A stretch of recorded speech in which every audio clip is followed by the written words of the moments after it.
true gospel revealed anew by Jesus, received through James Padgett, Volume 2.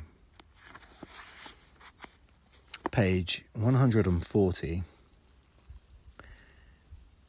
John affirms that Amon and Aman, the first parents, actually communicated through Mr. Padgett. I am here, John. I merely want to say tonight that you must soon prepare to take messages which the Master and some other high spirits desire to write. Let your arrangements be such that you can take those messages without any one being disappointed. For when you say that you will receive them, and then something comes up to prevent, the spirits feel that you have not interest sufficient, and they are disappointed. Well, that will be satisfactory, and we will make our arrangements to comply with that understanding. I know that you have been in a condition of love and soul during the past few days, and have realized that the Father has been close to you, and you have been happy. So continue to turn your thoughts to the Father and his love, and you will find that there will come to you an increased love and a great happiness. I feel that your faith is growing and that the rapport between us is steadily increasing. I did not intend to write more tonight, as we will all wait until the time that you have named. Well, I have already told you that book, Revelation, was written as a kind of allegory, and that now it is of no practical use and should not be given much attention. Besides, it is not as I wrote it, for many interpretations and additions have been made. At any rate, it is of no importance, and men lose much time in trying to solve what they call its mysteries.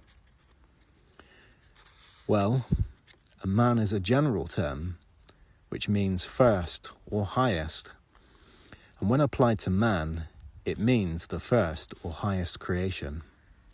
As it is applied in Revelation to Jesus, it means that the man who first received the divine love of the Father after its re-bestowal. I will come to you sometime and explain this matter more fully.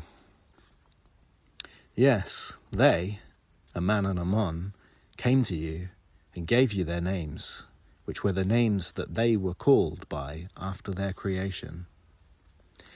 They were both created instantaneously and became living souls in a moment, and did not grow from a germ by the slow process of evolution. Their story of the fall is substantially correct, as I have learned from them and from the Master.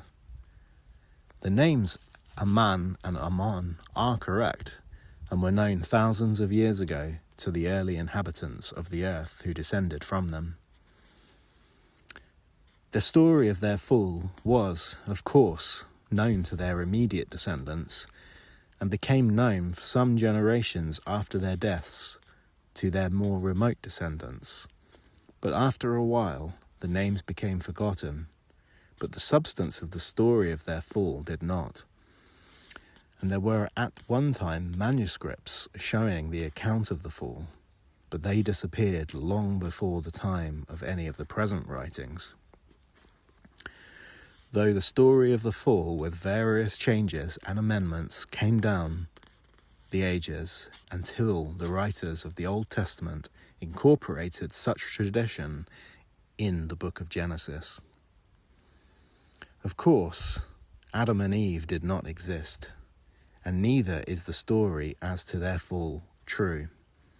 It is only symbolical in the way of showing that man once occupied an exalted and happy state, and by his own disobedience fell, and with his fall came the condition of evil and sin.